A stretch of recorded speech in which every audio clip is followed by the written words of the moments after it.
Être français, c'est la République et les valeurs de la République. Liberté, égalité, fraternité, ça se résume en un mot, la justice. Et aujourd'hui, je crois que la République doit renouveler ses vœux par rapport à cette promesse originelle. Et renouveler ses vœux, c'est mettre au cœur de son projet les communs. Depuis tout à l'heure, on a parlé des individualismes, des individualités, des conflictualités dans la société. Pour refaire société, pour refaire nation, c'était votre question, il faut la République et il faut la République des communs.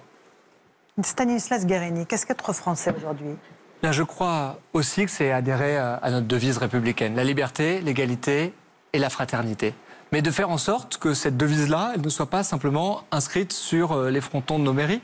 Que la liberté et l'égalité soient une égalité réelle dans notre pays. Et c'est ce à quoi nous nous attachons depuis le début de ce mandat. Faire en sorte que trop souvent, les droits formels, les droits concrets, les droits qu'on vote à l'Assemblée nationale, ils puissent devenir des droits réels. De faire en sorte qu'il y ait plus de mobilité dans notre société, qu'on mette moins que 6 générations à se sortir de la pauvreté. Là, nous rendrons réelle la promesse républicaine française qui est celle de la liberté, de l'égalité et de la fraternité. Laurent Wauquiez, qu'est-ce qu'être français aujourd'hui à vos yeux? Elle est belle, votre question. Elle doit être courte, d'abord, cette réponse. Vous voyez, Madame Ferrari, je vais me permettre de vous dire quelque chose.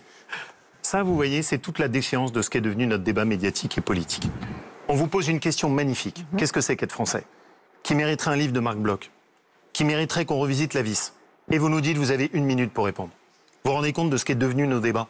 Quelle tristesse et quelle Mais pauvreté. vous en êtes capable. Alors je vais quand même essayer de vous répondre. Qu'est-ce que c'est? C'est d'être à bord l'héritier d'une histoire qui est magnifique.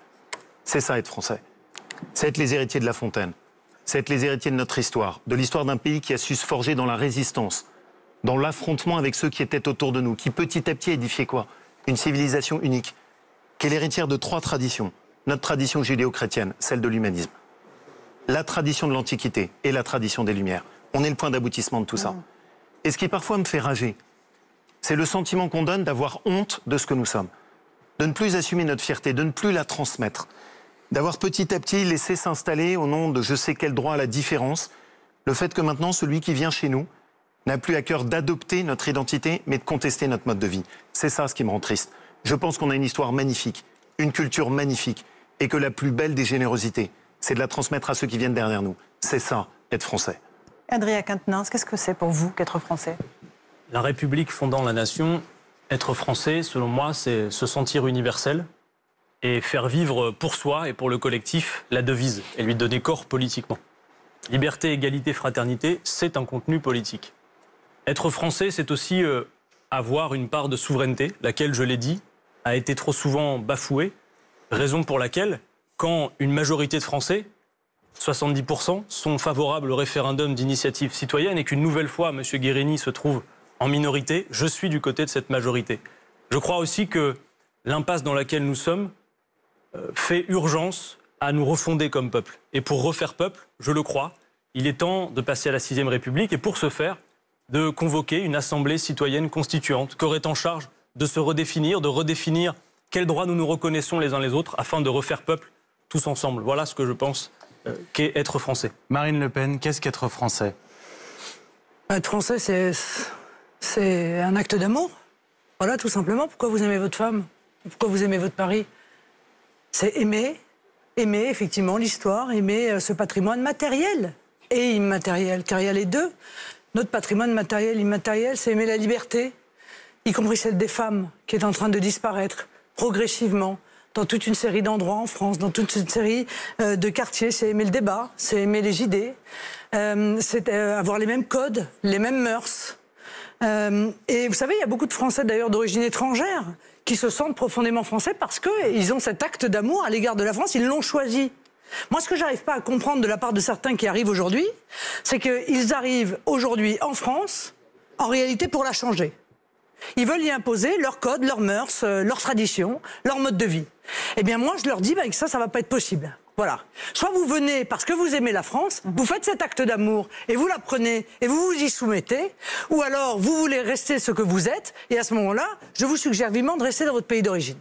Olivier Faure.